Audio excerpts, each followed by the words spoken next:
Hello everyone. It's so great to see you all again on my channel. Today, I'm bringing you another episode in the emotional love story of LyTuDiep and CEO James, two people from completely different worlds, yet bound together by fate. After all the storms they've been through, can they overcome misunderstandings and distance to rediscover trust and happiness for themselves? And in this episode, a new twist is waiting for them. Stay tuned until the end of the video to see what happens next. And don't forget to like, comment your thoughts, and subscribe to the channel so you won't miss the upcoming episodes. The weather had turned gentle, the air calm and peaceful after many days of rain. The first rays of sunlight slipped through the window frame, glimmering on the freshly painted wall, casting a strangely comforting warmth across the room. Diep sat quietly in the house that was nearing completion. On the table lay unfinished blueprints, a few cups of tea gone cold, and the soft rhythmic sound of hammers echoing from the yard outside. She gently placed a hand over her chest, feeling her heartbeat, still weak, her breath at times uneven from the lingering effects of her old illness. Yet in her eyes shone a light, the light of faith and gratitude. She recalled the days in the hospital, when James hardly left her side. He managed his work while caring for her, unbothered by sleepless nights or stormy days. Those memories warmed her heart once more. She smiled faintly, whispering as if speaking to someone far away. "Thank you, for everything. For staying by my side, even when I was no longer as strong as before." Outside, James was talking to the workers, his tall figure steady and calm. He looked up and caught her gaze through the window. A gentle smile passed between them, simple, yet enough to say everything that words could not. The first sunny day after the rain marked the beginning of a new chapter in their story. A chapter of faith, renewal, and unconditional love. That morning, the sky was clear after a night of rain. A soft breeze drifted down the street, carrying the aroma of coffee and the warm scent of toasted bread. James and Diep sat at a small roadside cafe, the same place they often visited whenever they needed a moment of peace amid their busy days. Before them were two steaming breakfast plates. The smell of grilled food filled the air, and Diep smiled faintly. It had been a long time since she'd felt hungry, a small sign, but for James, it was a great joy. He watched her quietly, his gaze gentle yet full of care. "Lee is in a meeting right now," James said in his calm, low voice. "He'll probably drop by later." "I hope we can see him soon," Diep replied softly, her chopsticks pausing midair. A brief silence settled between them. Then she slowly began to tell James about the strange woman who had come by the previous afternoon, claiming to be the grandmother of little Nee, the child she had cared for all this time as her own. Her voice trembled slightly. "If she really is Nee's grandmother, I won't oppose it. But why is she only showing up now? After all these years?" James set his cup of coffee down, his expression turning serious. "We need to verify it," he said firmly but gently. "We have to be sure whether she truly is the child's relative." Diep sighed, her gaze drifting into the distance. She remembered the woman's doubtful face, those eyes that seemed to hold both pity and resentment. An uneasy feeling crept into her chest, as if something was about to happen. James reached out, holding her hand lightly. "No matter what happens," he said softly, "I'll be here for you and me. If she truly is family, then I believe everything can be solved with love." Diep nodded, a fragile smile spreading through her worry. They agreed that, whatever the outcome, what mattered most was Nee's happiness. That she would live surrounded by genuine love. Outside, the morning sun began to spill onto the pavement, its light falling gently over their faces, like a silent promise for whatever lay ahead. That afternoon, the sunlight after the rain shimmered like gold on every treetop. The last cicadas of the season still hummed faintly among the flamboyant trees, blending with the earthy scent left behind by the storm. James's car rolled slowly along the road leading to Lee's office, a trusted friend, someone he always turned to whenever things grew complicated. Diep sat quietly in the passenger seat, her hand gripping the strap of her handbag resting on her lap. She had been silent for most of the drive, occasionally gazing out the window as the rows of houses drifted past. In her mind, the same questions kept echoing. Is that woman really Nee's grandmother? If she is, why now, after all these years? James glanced at her, his eyes filled with both worry and affection. He knew how deeply emotional she was, and since the day they adopted Nee, Diep had loved the child no differently than a real mother would. He reached out and gently took her hand. Don't worry, he said softly. Let's have Lee check into it. Everything will become clear soon. She nodded slightly, though the unease in her eyes was still there. When the car stopped in front of the unit gate, the sun was already high, casting bright rays onto the brick courtyard. The sound of motorbikes and chatter from workers finishing their shifts mixed with the steady, official rhythm of the place. Diep took a deep breath, adjusted her hair, and followed James inside. Lee was already waiting at the steps, his kind smile easing her tension the moment she saw him. It's been a while, he greeted warmly. You both look better these days. James shook his hand with a smile. Yeah, things are slowly falling into place. But recently, something's come up that's really thrown us off, so, we're here to bother you again. The three entered his office, a small but bright and tidy room. A pot of steaming tea sat on the desk, and the curtain by the window swayed gently in the breeze. The atmosphere was friendly, familiar, like a reunion between old friends. After some brief catching up, James began explaining everything. How they had adopted Nee, the lengthy legal procedures, and the sudden arrival of the woman who claimed to be the child's biological grandmother. His voice was calm and clear, but Diep could sense the tension behind it. She sat quietly beside him, fingers interlaced tightly, eyes occasionally lowering to the floor as if to hide her worry. Lee listened intently, his expression gradually becoming serious. When James finished, Lee set down his cup of tea and nodded. This isn't difficult, he said firmly. As long as I have her phone number, I can trace her identity and residence. You'll have an answer in a day or two. Hearing that, Diep quickly pulled out her phone and found the number the woman had left. She read out each digit carefully while Lee noted it down in his notebook, his handwriting steady and precise. When he finished, he looked up and smiled reassuringly. Don't worry. Leave this to me. I'll contact you both as soon as I find something. Oh, and when your new house is finished, remember to invite me and Duke over for dinner, alright? It's been ages since I've had Diep's cooking. His teasing lightened the mood instantly. Diep chuckled, her cheeks tinged pink. You always say that. But I promise, this time I'll cook everything myself. James won't be allowed near the kitchen. James laughed. Well, now you've given us even more reason to show up. They said their goodbyes amid warm laughter.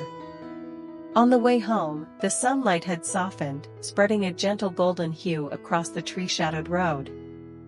Diep leaned her head on James's shoulder, her eyes slowly closing. She felt lighter, as though an invisible weight had been lifted from her heart. See? James said quietly, squeezing her hand. Everything will come to light soon. There's nothing to be afraid of. She nodded softly, her voice a whisper. I just hope, no matter what happens, Nee can live in peace, without being dragged into the troubles of adults again.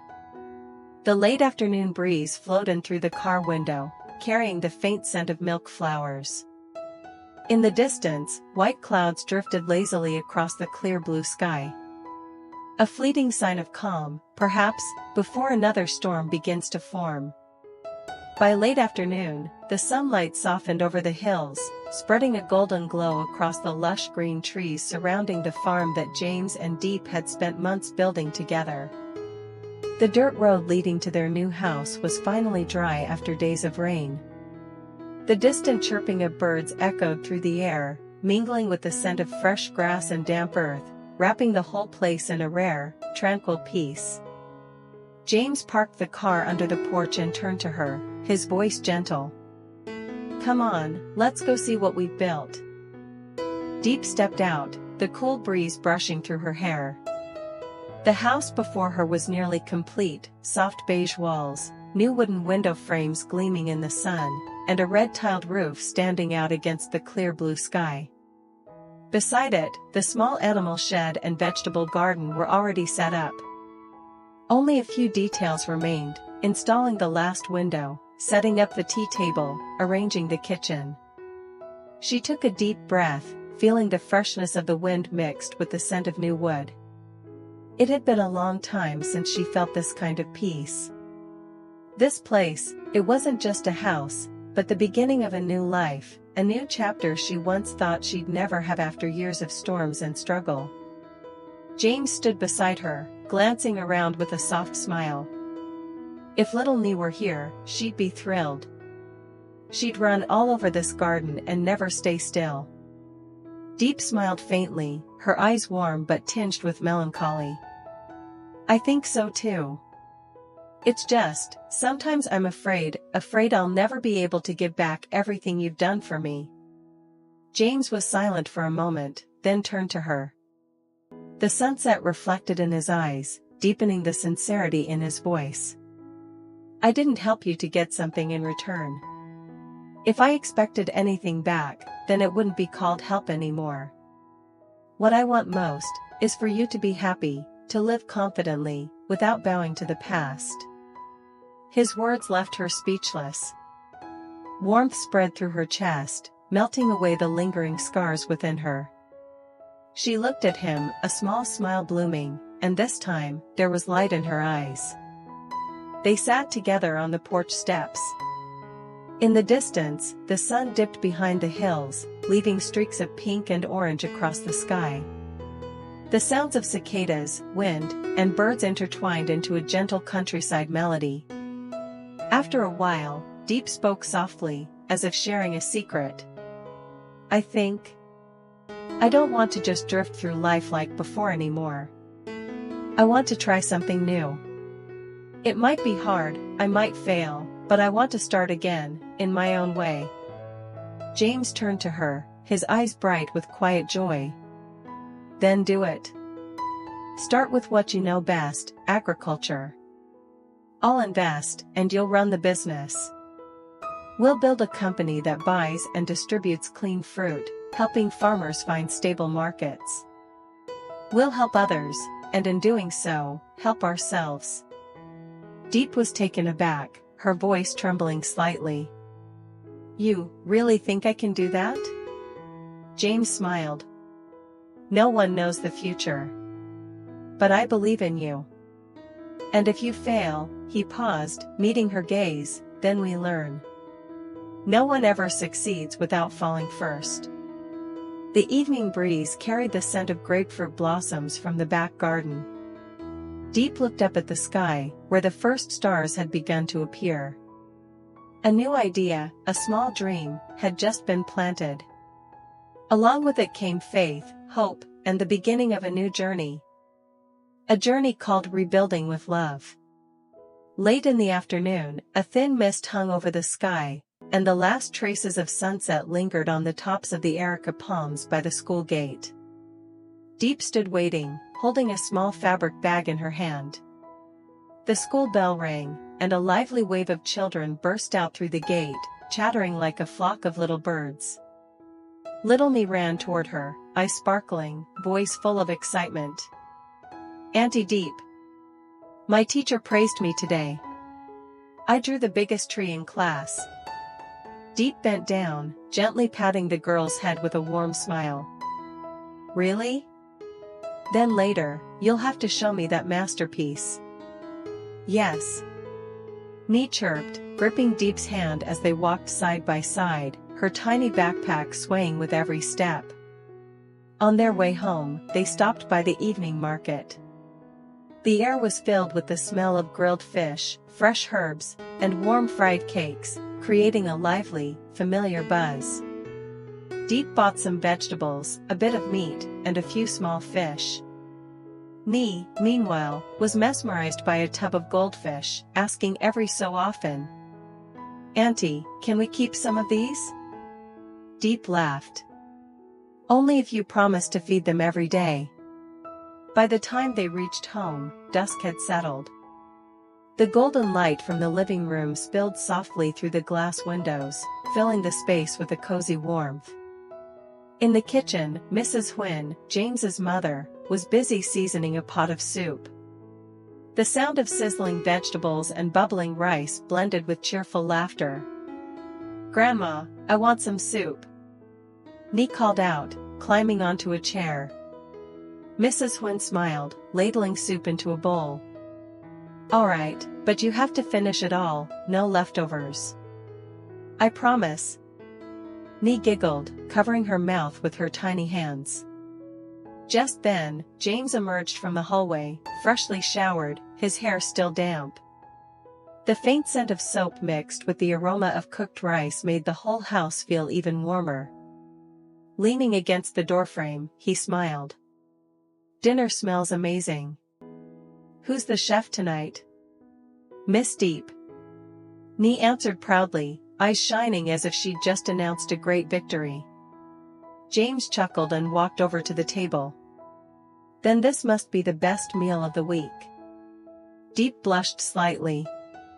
"It's nothing fancy, just boiled vegetables, braised fish, and pumpkin soup. As long as you and Mom like it, I'm happy." The family gathered around the table. The clinking of spoons, Nee's cheerful chatter about school, all of it filled the little house with warmth and life. Diep ate with more appetite than usual, her face glowing with color. Every time she looked up, her eyes met James's, a gentle, loving gaze that spoke of peace and quiet happiness. Mrs. Huyn looked at the young pair, a tender smile spreading across her face. "It's good to see you healthy again. Once you're fully recovered, you should go back to the farm. The air there suits you, fresh, full of energy.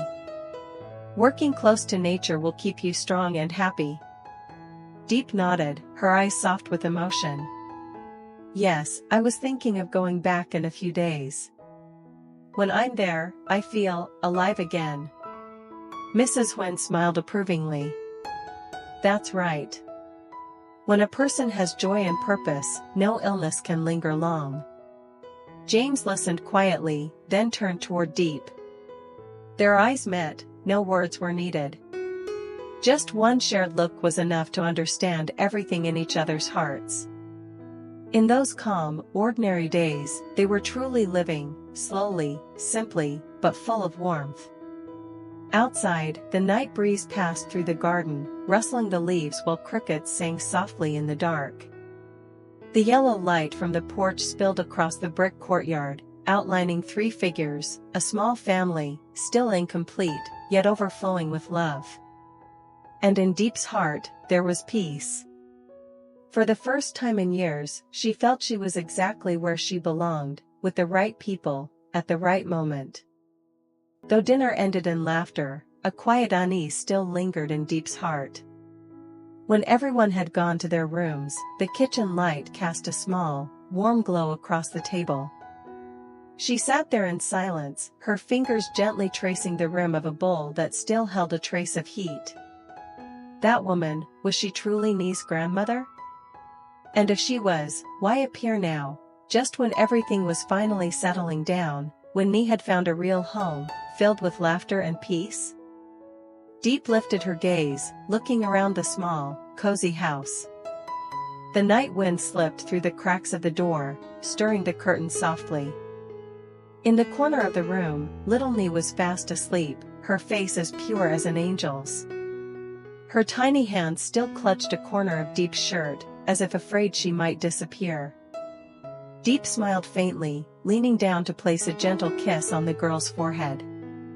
In that moment, her heart grew lighter, as if every worry had dissolved into the quiet rhythm of the child's breath. She thought to herself, no matter what happens, as long as Nee is happy, then everything James and I have done will be worth it. James entered the room, pausing at the doorway when he saw them. He didn't say a word, just stood there, watching the two precious souls in his life. One was love, the other, faith. His eyes were full of tenderness, yet beneath them flickered a shadow of concern, because he knew that sometimes, the truth is far less gentle than hope. Outside, the night deepened. A soft drizzle began to fall, blending with the golden light from the window, warm and fragile all at once. In 2 days, Lee's phone call would come, bringing with it a new secret. And perhaps, a doorway to the past that Diep never expected to face. Would that truth change everything? Or would it open a new path, where trust, love, and courage would once again be put to the test? Stay tuned for the next episode, when the shadows of the past quietly return, and just one phone call could change the fate of all three. Xin chào tất cả mọi người, mình là Quỳnh. Hôm nay là 20 tháng 10. Ở Việt Nam thì ngày 20 tháng 10 được coi là ngày phụ nữ Việt Nam, là ngày dành cho những người phụ nữ của Việt Nam. Nó khác với ngày mùng 8 tháng 3 thì ngày mùng 8 tháng 3 là xin chào tất cả mọi người, mình là Quỳnh. Hôm nay thì mình đang làm video tiếp theo. Hồi nãy tại vì đang quay một đoạn nhưng mà có điện thoại nên là nó bị ngắt mất. Mình muốn nói là hôm nay là ngày phụ nữ Việt Nam. Chúc cho tất cả những người phụ nữ luôn luôn vui vẻ, xinh đẹp và hạnh phúc. Thì lời chúc đấy thì mình cũng dành đến cho mình cũng như là dành đến cho mọi người, và đặc biệt là những người phụ nữ mà xem được video này. Cảm ơn mọi người rất nhiều vì đã luôn ủng hộ cho kênh mình.